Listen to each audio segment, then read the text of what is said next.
Good evening and welcome to On the Record. My name is Adam Jasser.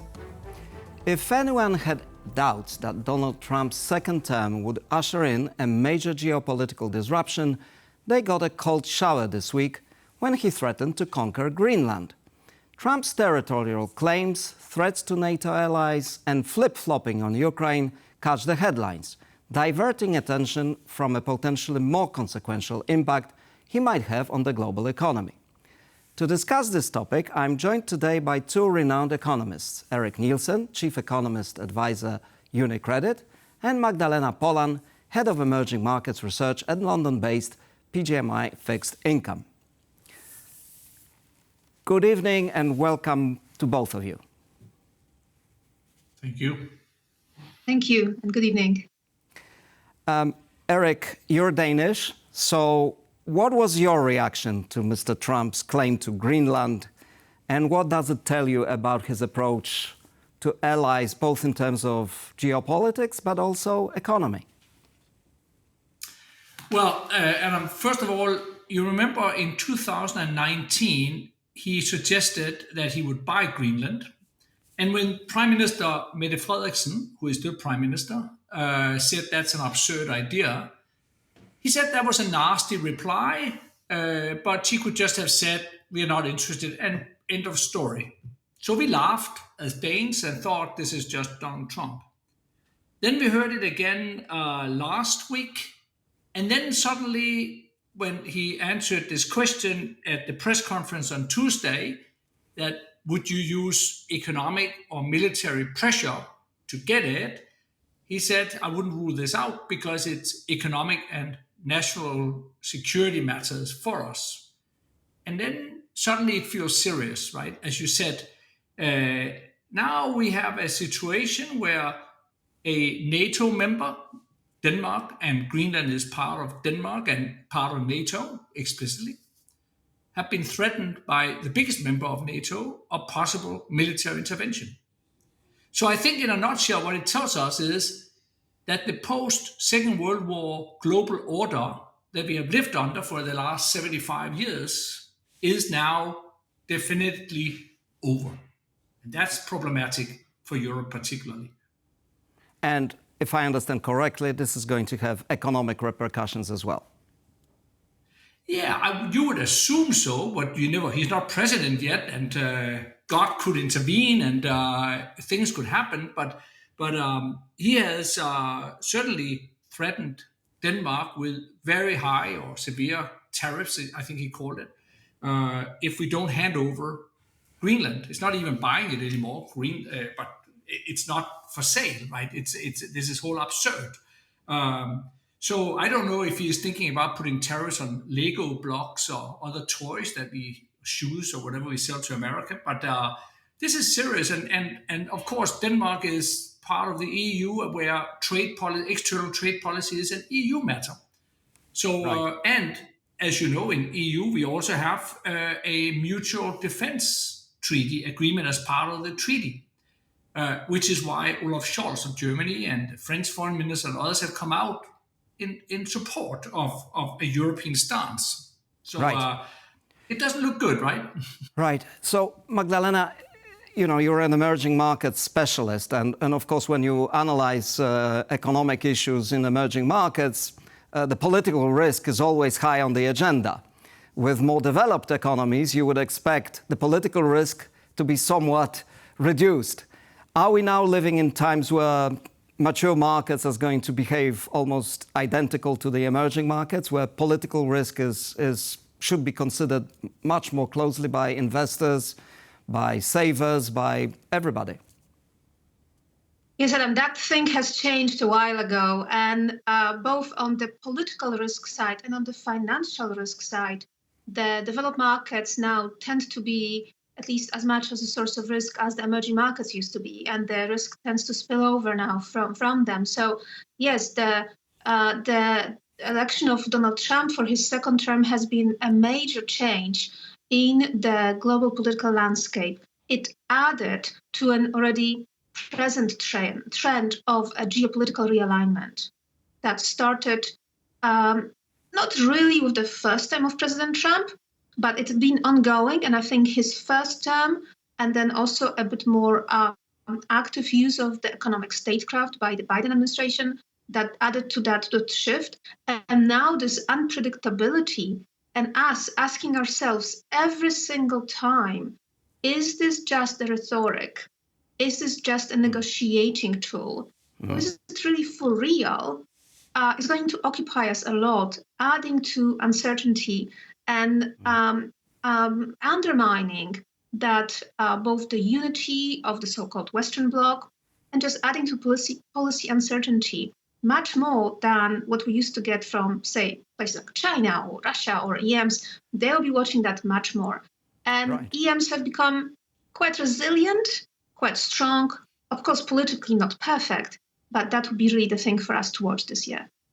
So, the economists like you, they can no longer listen to Bill Clinton's advice, the economy is stupid. They also need to learn about politics and geopolitics, right? Well, yes, it's not only about the economy. I think it was a very good, catchy slogan. And while the economy is very important because it's about the livelihood, the political economy behind it is even more important because it adds to the distribution, it adds to the treatment of different parties. But yes, geopolitics does matter. It matters much more for emerging markets because they tend to be smaller. It matters a lot for the EU because the EU is a very open economy and tends to have smaller economies than the US. But ultimately, it matters for the US too, maybe later with some delay. It needs to churn through the huge US economy, but it does matter as well. Right. Erik, if we look at Donald Trump's economic agenda, on the face of it, what are the most important elements of this agenda that you would consider to be a risk for Europe and, I don't know, for emerging markets, for Europe, for the world? A lot of it, but if I can only pick one thing, it is his promise of massive tax cuts, which are unfunded, unless you believe that tariffs suddenly bring in money very short term, which no economist really believe. So tariffs, you mean on imports into the for our viewers correct, who, correct. Yeah, okay. So his general fiscal agenda, right, is big tax cuts on capital and companies and the wealthy, and some revenues he thinks from tariffs on imports, and then he has promised that Elon Musk is going to cut a lot of expenditures on the public side. I think I would argue with very high probability that of those three key elements of the fiscal program, the tax cuts would be the easy one to get through Congress, and the others would be very complicated and will not deliver. In other words, the baseline scenario must be, in my opinion, that the US fiscal deficit goes up from 7.5% of GDP now to maybe another percent or two. And that raises the risk of a bad event in the US Treasury market. So in other words, to translate it into a more, let's say, lay language, the US will have much bigger deficit than, for example, most EU countries. Yes, and on top of that, it will have, and it will have to pay more to borrow in the financial markets. That's exactly right. So rough number, double the fiscal deficit of Europe, and you have to borrow this at a time when the market may not be so keen on lending it. So the yields, the interest rate they have to pay for this debt is almost certain, in my opinion, to go upwards. How much? We don't know. We have seen recently it has started to move higher. And then us in the financial sector, we think about whether it's in the short end 2-year or 10-year or whatever. And the Treasury can manipulate this a little bit by borrowing a little bit more short term if need. But the possibility, overwhelming possibility, is that you see could be 50, it could be 100 basis points higher, so 1 percentage points higher borrowing cost for the US government in a year's time or 6 months' time or whatever. And the big risk for Europe and the rest of the world, and Magda's emerging markets particularly is that that tends to lift interest rates for governments around the world, not one-to-one, but someone along the line. And the last thing we need in Europe and in emerging markets in general is higher interest rates. So this is a big risk, and I actually think that if I may say, in an economics world, maybe the single most interesting thing to observe in economics over the next 6-9 months is whether European interest rates can and will decouple from the US one. We usually follow them, but maybe not this time. So in other words, the Europeans, the European Central Bank, the bank that governs the euro, should lower interest rates in response to what is happening in America. Yes, I think that's exactly right. It's of course in times of big uncertainty, and this is what it is, as you said very well in your introduction. Central banks tend to be more careful and not do so much, and I appreciate that. But in my opinion, the ECB, the European Central Bank, has lowered interest rate too slowly from after beating inflation down.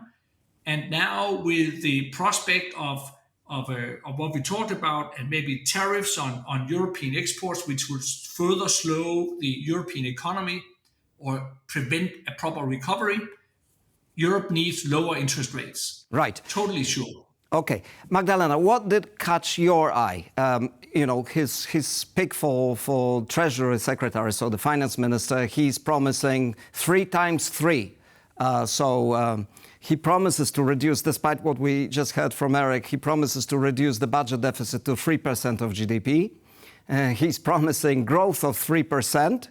And he's promising to drill 3 million barrels of oil annually. Is this something that you think is realistic, or maybe something else caught your eye? Well, no, that would be, we all would love that everywhere, to have those 3% deficits and 3% growth. But no, that's quite unrealistic, given the combination of policies that also will accompany, especially the tax cuts. Those tariffs will not be enough. Also, in response to higher prices through tariffs, consumers may reduce the demand. And that means that it does not necessarily translate into higher revenues. So what we may get instead is higher US inflation and ultimately lower growth. And tax cuts can also, while they do boost growth in the short term, they actually can lead to extra imports. So still adding to this current account deficit that the US has and can finance. But what caught our eye is the fact that what Erik just mentioned is that US financial markets still drive the global economy. And that volatility in the US, or the uncertainty over fiscal sustainability in the US, will translate into the volatility in global markets. And that will then add to that financial pressure on especially emerging markets, but the smaller ones, the poorer ones, those that really need to borrow money from abroad. And they may have to turn more towards the World Bank, the IMF, the international borrowers. Oh, they may turn to China. Oh, they may turn to China, which is also then going against the policy priorities of the US of containing China and reducing its role globally. But that's going to be actually going against it, because China will be possibly the easier or the more willing borrower, or sorry, lender for these emerging market borrowers. For also what matters is the trade policies, and maybe not just exactly the direct impact of US tariffs, but what happens afterwards. So let's say US imposes tariffs, high tariffs, say on China, and China still has a lot of goods to export and they're relatively cheap. They may still export them to the US given the price advantage, but they may try to sell more to other countries, which may not want to actually see that much of the Chinese imports in their home countries. Some countries do have a very similar export mix with China, and that includes Europe and especially Central Eastern Europe.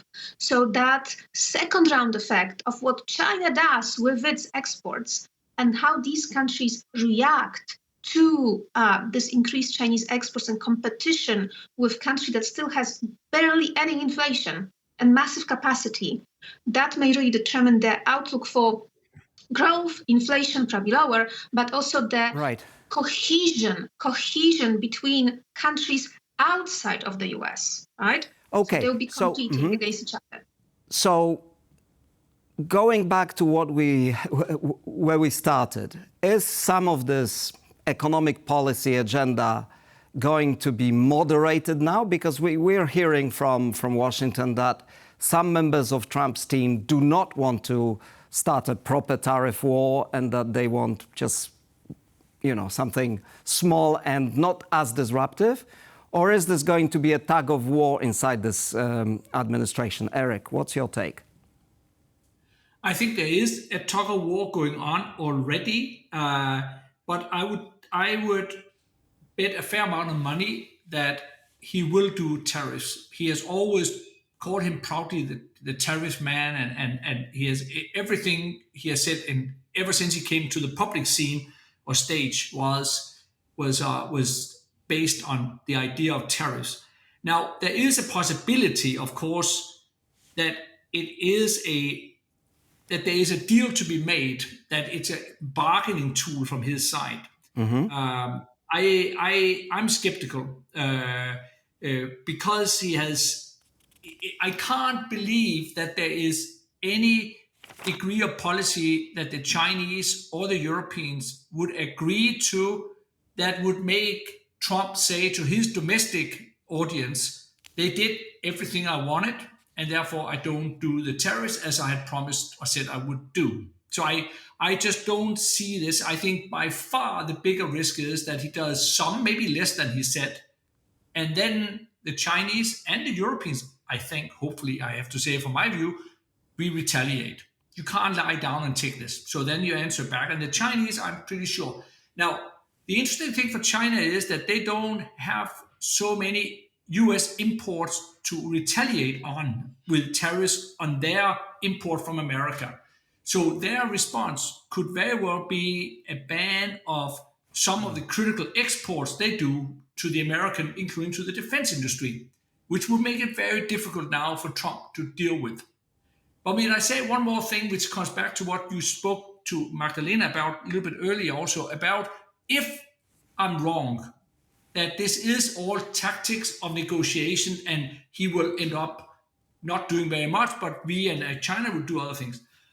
I would question America's ability to continue to lead the liberal economic world if that is the modus operandi. Ultimately, America's ability to lead us all so well after the Second World War was its ability to attract us with good arguments, good policies, openness, and ultimately stand by our side and defend us against the risk from the Soviet Union under the Cold War and so on and so forth. Leadership is not one you achieve by threatening and pushing people in the corner to go do what you want them to do. Then you may say you do it, but you will not be a happy or a consistent follower anymore. So I think leadership will go. Mm-hmm. So yes, in a sense, it's paradoxical that it seems Mr. Trump is bent on dismantling the system, both political and economic, that America actually built. Yes. So he's leading this revolt against globalization in the end. So this is interesting. But if this scenario unfolds, Magdalena, then do we have a situation where growth from economies in Europe, in the States, and in China, in Asia, disappears and we enter a period of stagnation, beggar thy neighbor policies, and zero-sum game, or is there a way out of it? Yeah, the zero-sum game is a risk. As I was just saying before Erik spoke, is that it really matters how countries respond to this, whether they really do try to fight each other or try to cooperate. So say Europe cooperating much more with China, at least being less confrontational.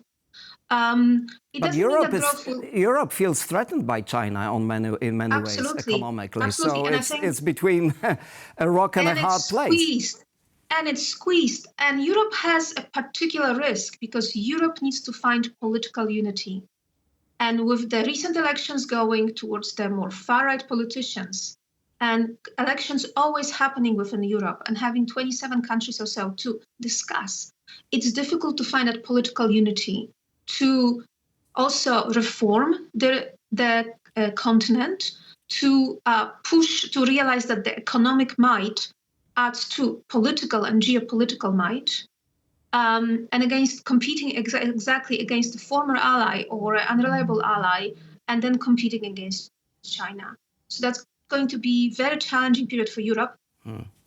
It doesn't mean there will not be growth. There may be growth depending on policy choices, because after all, let's say more active industrial policy in different sectors can bring growth. It's just going to be different. And the decline in globalization means that we have to carry extra costs, because globalization was efficient from the point of view of costs and finding the best places to produce things. Right, and also of course, of that and of is course, a burden. And of course, Central and Eastern Europe was among the greatest beneficiaries of globalization. So, regional integration, yes, indeed. So the question to both of you, and maybe Erik can start, and Magdalena, you can add something later. What should Central Europeans do given these circumstances? How can they adapt to this new situation? Well, it's a very difficult question, Adam. But I am in completely the same boat as Magdalena on integration, right? Whether it's Central Europe or my native Denmark, small countries will lose out in this more fragmented, dangerous world unless we are closer together. And one of the beautiful things with the EU is indeed that it raises, ironically, it raises the relative power of the small, right? It's whether you look at the European Parliament, in the European Central Bank, the way decisions are made. Yes, Germany has more power than others, but not proportion to their size, or France. So I wish personally that my native Denmark and your Poland would join the euro. I think it would strengthen our own Polish and Danish power and influence in Europe, and it would be better. So the closer you can get to Europe, which is the only chance, in my opinion, you can to weather this storm. Hopefully not it lasts too long, but it will last some years for sure. The idea that you can play out the powers against each other, as I would suggest Hungary has tried to do, I think is trying to do, is a losing game. I cannot comprehend the possibility that Hungary can stay close to the Trump administration at the same time as they are inviting the Chinese in for more and more investment. Magdalena, anything to add? No, I agree, because friends should be close. And European integration has been a huge boon to the region. And actually, getting closer and maintaining good relationship can benefit the countries in Central and Eastern Europe quite a lot, because there's going to be a shift of investment. There's going to be more investment in particular areas, including the military, and all these countries can benefit. And I agree with Erik that they get more votes, more power to shape the EU than they would outside of it. Still, of course, there's going to be trading partners elsewhere, but the friends should be close, and the existing links will benefit countries in the region. So being anti-European in this situation is not a good strategy. Right. Well, look, thank you both very, very much for these comments. Thank you for having us. Thank you. This was On the Record. Thank you very much for watching. See you next week.